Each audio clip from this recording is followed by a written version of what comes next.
el señor Enrique Fofani, con la ponencia Poesía y Dinero en César Vallejo. Enrique Fofani es profesor de literatura latinoamericana del siglo XX en la Universidad Nacional de La Plata y en la Universidad Nacional de Rosario.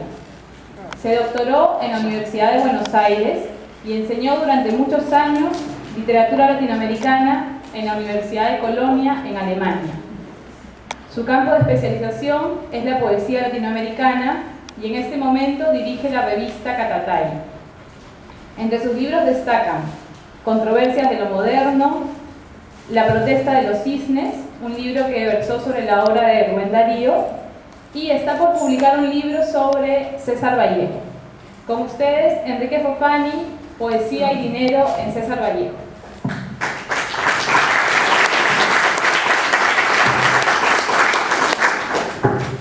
Bueno, agradecer primero esta invitación, Agustín, por permitirme estar acá y compartir con ustedes algunas reflexiones. Lo mío no va a ser estrictamente una ponencia, sino una, ¿cómo podríamos llamar?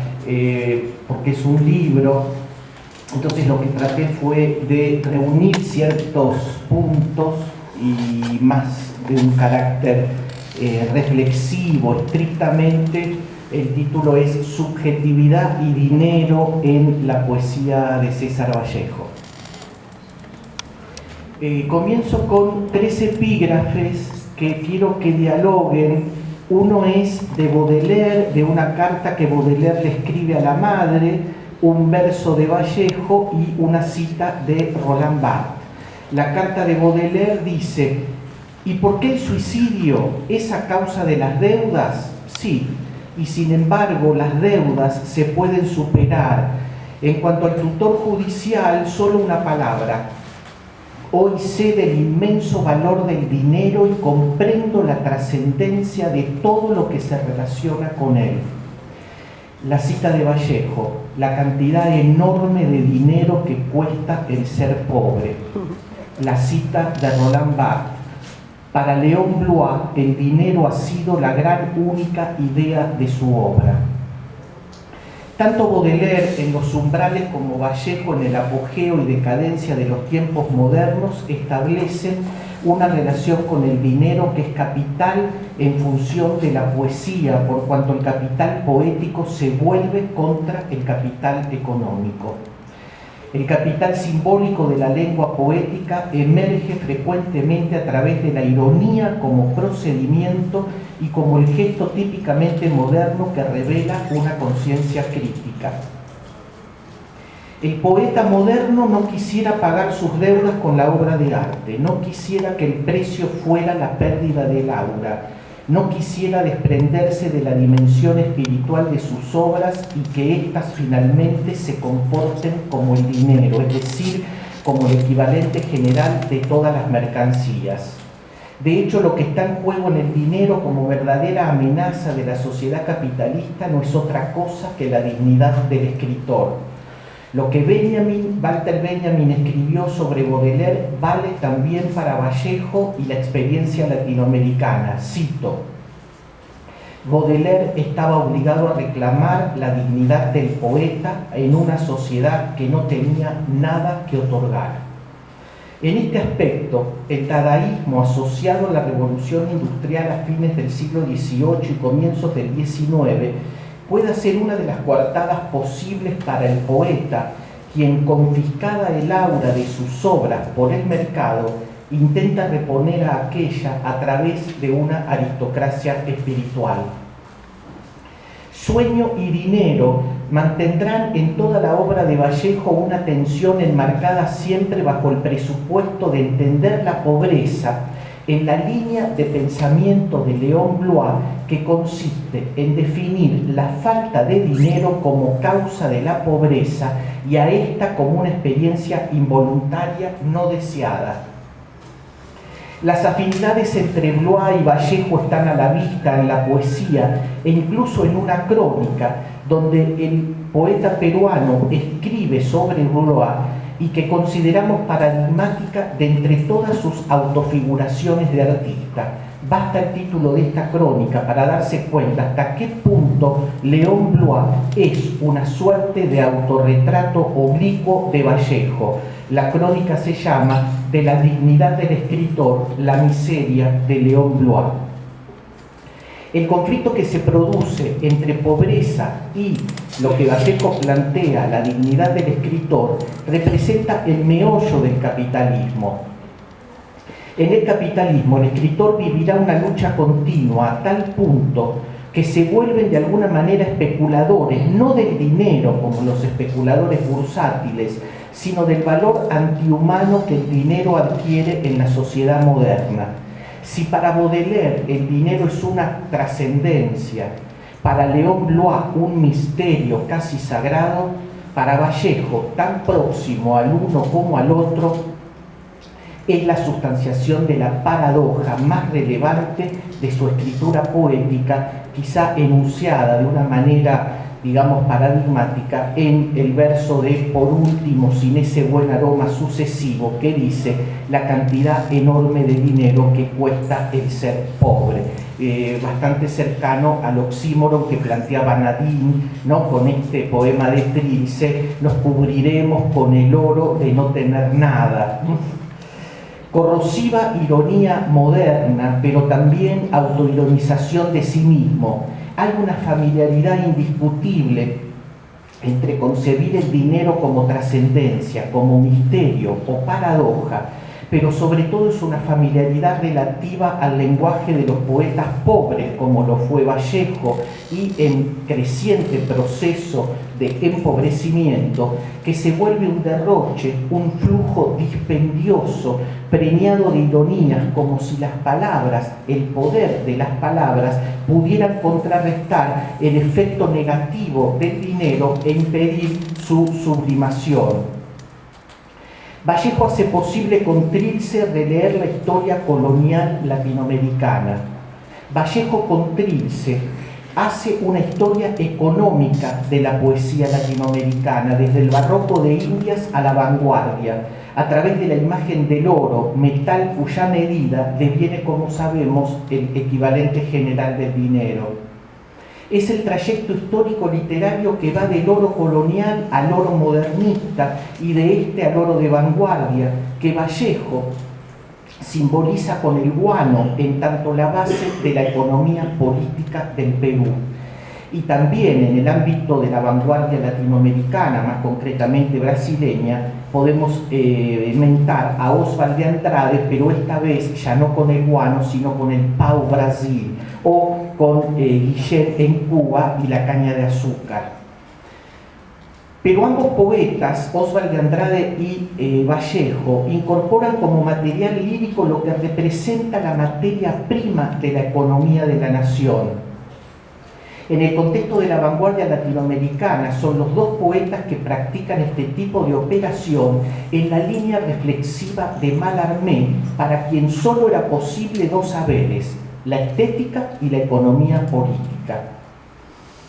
Tanto los poetas modernistas como los vanguardistas se remontan a la poesía barroca a partir de diversos motivos, pero primordialmente lo hacen con la certidumbre de encontrar en ella un modelo para crear un lenguaje poético con un esfuerzo potentemente constructivista. Vallejo traza poéticamente el trayecto económico del metal oro hasta su devenir dinero, incorporando la manera como la canción de oro de Rubén Darío, que señala ya la inflexión moderna de la convertibilidad del metal a dinero. Una lectura retroactiva podría leer en el metal oro lo que ya era dinero en las crónicas de Indias. La vanguardia de Trilce obtendrá en este punto una de sus máximas significaciones al tematizar líricamente el guano, pero más aún, lo que hace Vallejo es producir en el texto poético como produce el guano, vale decir, por acumulación. Aquí se establece otra vinculación entre la metaforización del guano almacenado en la costa peruana y la acumulación de sentido que el hermetismo de su lengua poética produce como una suerte de potlatch. Además, esta lectura del motivo del oro en relación a una economía política, sin dejar de lado la incidencia de un topos de la retórica, el auri sacra fames, es decir, la sagrada hambre de oro, que nosotros traducimos no es hambre, sino con la fiebre del oro, que sería el topos de la avaricia, sindicada en este contexto por la conquista española, funcionó como la base donde se asientan los fundamentos de la poesía vallejiana en cuanto a la tradición como recurso y como modelo. Y en un segundo momento quisiéramos tratar, la tradición como recurso es más como un procedimiento, ¿no? Walter Benjamin decía que la lengua atravesada violentamente por giros castizos y arcaicos respondían al talante barroco, ¿no? Pero trabajar la tradición como modelo implica la manera con que en la cultura funciona la operación paradójica de crear a partir de la pobreza, una ecuación que en un trabajo sobre Sarmiento el crítico argentino Noé Gittrig establece como una ecuación. A la pobreza del entorno le corresponde riqueza de la imaginación. De este modo, la pobreza de Vallejo responde a esta tradición cultural latinoamericana. Puesta en crisis aún más por la economía capitalista, la pobreza material del poeta peruano no significó a su vez un empobrecimiento de su imaginario poético. La construcción de la lengua poética y de su subjetividad demuestran que la economía capitalista no lo aniquiló como poeta, como artista. Lejos de la idealización y de la Torre de Marfil, la utopía de su poesía señala sobre todo la resistencia ante las constantes devaluaciones del sujeto. Subjetividad y dinero es el punto de conflicto propio de la modernidad. El sujeto en tensión entre lo rural y lo urbano, entre los lazos afectivos y las relaciones económicas, entre el mundo de la lengua materna y el de la lengua extraterritorializada, entre los códigos rurales vernáculos y los códigos de las grandes ciudades, en definitiva, entre la oralidad y la escritura. Esta tensión que Vallejo inculca a la estructura enunciativa de la lengua para generar una matriz lírica no hace más que reproducir la lógica de la paradoja y la contradicción que, como sabemos, son los rasgos esenciales de la modernidad. De allí también que Vallejo sea la figura emblemática para los poetas del 60, produciéndose una especie de desplazamiento en esos años de la figura de Neruda para centrarse en Vallejo, porque Vallejo puede reunir las dos facetas leídas frecuentemente como separadas, la del poeta social comprometido también con la poesía pura, esa rara y original fusión entre la experiencia de la poesía y la experiencia de pobreza.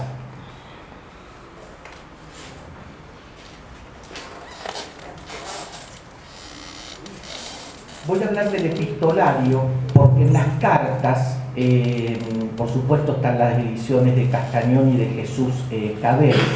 Es interesante las cartas porque se hace evidente en el epistolario, ¿no es cierto?, la directriz misma del recorrido biográfico, el carácter que adquiere en su decurso, la dimensión de progresiva urbanización, Santiago de Chuco, Trujillo, Lima, París, Moscú, Madrid, de nuevo París, y paradójicamente el proceso de pauperización, ¿no? De empobrecimiento, desde Santiago de Chuco a estas tres capitales modernas, ¿no? Moscú, la capital de una nueva economía, París, que sigue siendo la capital de la cultura, y Madrid, metonímicamente, como la capital de la República. El habitar las grandes ciudades, sobre todo su estancia en París, donde se radica en el 23 y donde muere en 1938, ha significado ese proceso de paulatina pero rotunda pauperización.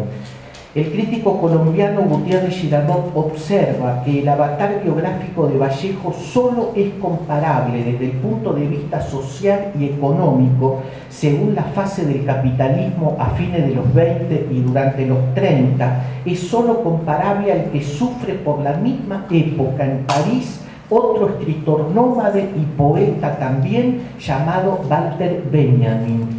Se trata de intelectuales que en la década del 30 mantienen una relación ambigua con el marxismo-leninismo. Es en concreto la del intelectual proletarizado que identifica su situación personal con la de las masas proletarias y que experimenta en sí mismo el empobrecimiento de manera próxima a la acosadora miseria y espera una redención de la revolución comunista. Ambos escritores recuperan una utopía en clave de esperanza de redención, el uno desde el mesianismo cristiano, el otro desde el mesianismo judío, pero bajo la inflexión siempre de una teología negativa. Poco después de su muerte, durante el Congreso Antifascista, estoy leyendo mal, en el Congreso Antifascista, Vallejo lee lo siguiente: Jesús decía, mi reino no es de este mundo. Creo que ha llegado el momento en que la conciencia del escritor revolucionario puede concretarse en una fórmula que reemplace a esta otra diciendo, mi reino es de este mundo, pero también del otro. En este sentido, en las cartas, en el epistolario, aparece una suerte de teatralidad. Yo no voy a abundar, ya sea a diversos amigos, ¿no es cierto? Pablo Abril, Juan Larrea, Juan Luis Velázquez le pide dinero, ¿no? Por lo tanto, habría en las cartas una suerte de teatralidad en el sentido de que tiene que armar una situación para poder siempre pedir dinero que le ayude a sobrevivir, ¿no? Pero siempre el dinero que falta, ¿no? Y hay una relación entre las cartas y la poesía. El dinero que falta es el sujeto del epistolario, y yo diría casi que es el sujeto, sujet, ¿no? El sujeto, tema y sujeto también de la poesía. Es lo que Walter Benjamin describe en un ensayo no traducido todavía al español. Va a salir una traducción que hice con uno de mis estudiantes en Buenos Aires. En alemán es Capitalismus als Religion, o sea, el capitalismo como religión. Y allí Walter Benjamin dice, la tesis, que el capitalismo es una religión de culto, es un culto, ¿no? Por lo tanto, esta dimensión teológica del dinero, la formación católica de Vallejo, es lo que se juega en la correspondencia con su particular impronta, ya que es posible leerla en muchos otros epistolarios, ¿no es cierto?, de poetas modernos.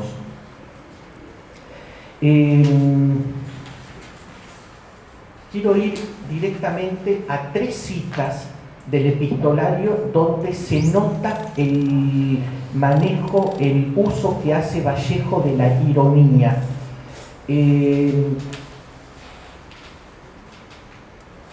La ironía entonces desarrolla su capital retórico para salvaguardar al sujeto mismo del oprobio de una posible pérdida de la dignidad personal. La primera es a Pablo Abril, es una carta del año 26 y dice así: aquí hay un calor horrible, 3 días insoportables, no se puede ni comer felizmente. Yo no me reiría, pero la carta del año 32, que es a Juan Larrea, dice: la seguridad económica ya sabes tú que es y ha sido siempre mi fuerte. Y la carta a Juan Luis Velázquez dice así: dicen que nadie se muere de hambre nunca, y es verdad. En su libertad, la ironía le permite al sujeto distanciarse y recuperar la imagen de dignidad en peligro de perder. Pero es ciertamente una ironía orientada siempre hacia el cuerpo indigente, la falta de dinero, la falta de alimentos. Si el sujeto puede ironizar la imagen de sí para que circule en el espacio privado del afecto, ello es posible porque a falta de recursos económicos aparecen los recursos retóricos. Lo que la ironía permite no es el recurso económico, sino el último recurso del sujeto: desdramatizar la propia imagen indigente en una distancia más cáustica que jocosa. Y antes de ir a la conclusión, quiero decirles que tendríamos que trabajar la iconografía vallejiana, porque el texto fotográfico parece no solo confirmar, sino complementar el texto poético. Si juzgamos por las fotos, el atuendo de Vallejo, el prolijo cuidado y la elegancia que notamos en la foto, omite la pobreza en la que el poeta vive. Hay en Vallejo, en el sentido de Michel Foucault, un cuidado de sí a partir de la vestimenta.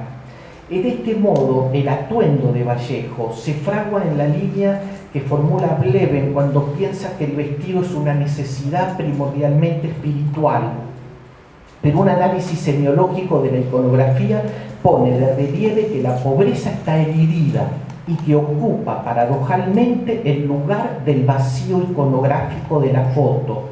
La cuestión es entonces que del marco de la fotografía en relación con los real iconotexts y todas las poses, posturas, gestualidades que se pueden reunir de la imagen de César Vallejo, nos llevaría a conjeturar una suerte de dandismo de la pobreza, no solo porque da cohesión al orden del imaginario, sino que fundamentalmente rearticula dos instancias importantísimas en la textualidad poética, a saber, los procesos de autoironización y la construcción de una lengua hermética donde no todo se ofrece a la comunicación. La fotografía con la imagen de Vallejo centrada en un esmerado cuidado de sí deviene entonces el correlato en el interior de los textos líricos del gesto restitutivo y compensatorio de un sujeto artista, un poeta expuesto a la miseria de la sociedad capitalista. Para terminar, en 1986 el Banco Central de Reserva del Perú emite un billete de 10.000 intis, según la numeración A4788371T, en cuyo anverso se encuentra la efigie de César Vallejo, casi escultórica, una imagen muy próxima al pensador de Rodin, aunque el gesto reflexivo parece inclinarse más al recuerdo que al pensamiento. Es una foto sacada en Versalles, ¿no? Muy cerca de París, y en cuyo reverso se encuentra una vista de Santiago de Chuco, la aldea natal del poeta. La efigie del rostro de Vallejo lo representa sumergido en los meandros de la memoria, el codo apoyado, la conocen, en el bastón, y su mentón sobre la mano derecha, la mirada expresa retraimiento, una posición que metonímicamente coloca el cuerpo histórico de Vallejo en la actitud del que recuerda, ya que el objeto de su mirada perdida en la línea del horizonte parece estar lejos aún de esta. Es posible interpretar el reverso del billete, tal vez como la reposición del objeto que la fotografía sustrae. El objeto de su mirada presenta una lejanía abismal porque no parece estar en el radio del espacio real que lo circunda. Es esta lejanía la que parece ser el objeto de su recuerdo.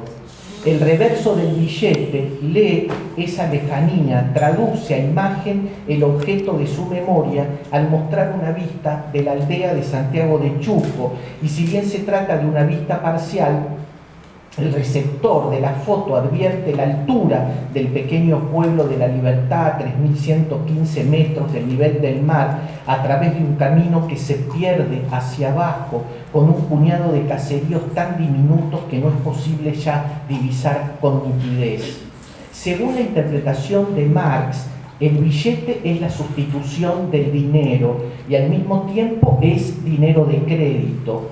Dinero y crédito, moneda y creencia, circulación metálica y circulación fiduciaria. Este doblez inherente en la historia del dinero habla de otro doblez que el billete, como representación del dinero, actualiza su origen de una economía urbana en relación con la tesorería del Estado que lo emite, pero su existencia circulante recorta el espacio que niega y al que terminará sometiendo la sierra. Por una ironía del destino, el billete repone lo que hemos determinado como la estructura enunciativa de la lengua poética, esto es, la matriz lírica en siempre la tensión no resuelta entre campo y ciudad o entre ciudad y sierra.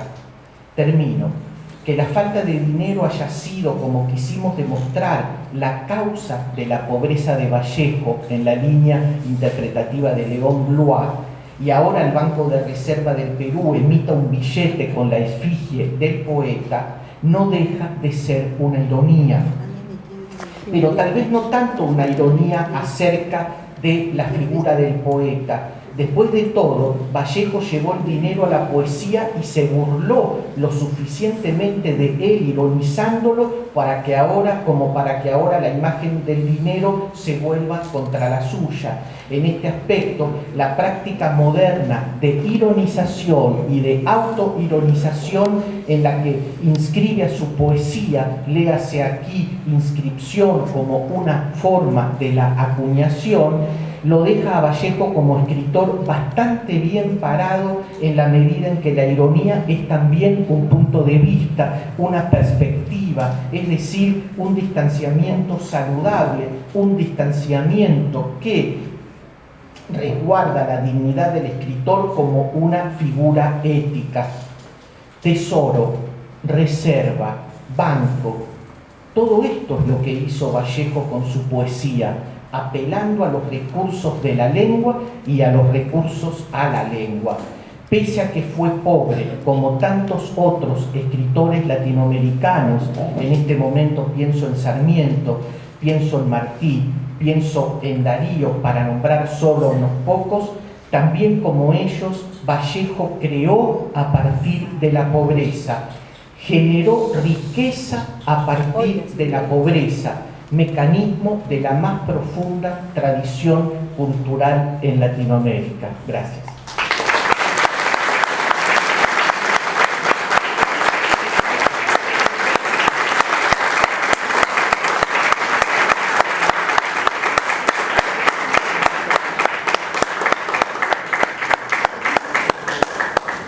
Gracias al doctor Enrique Fofani.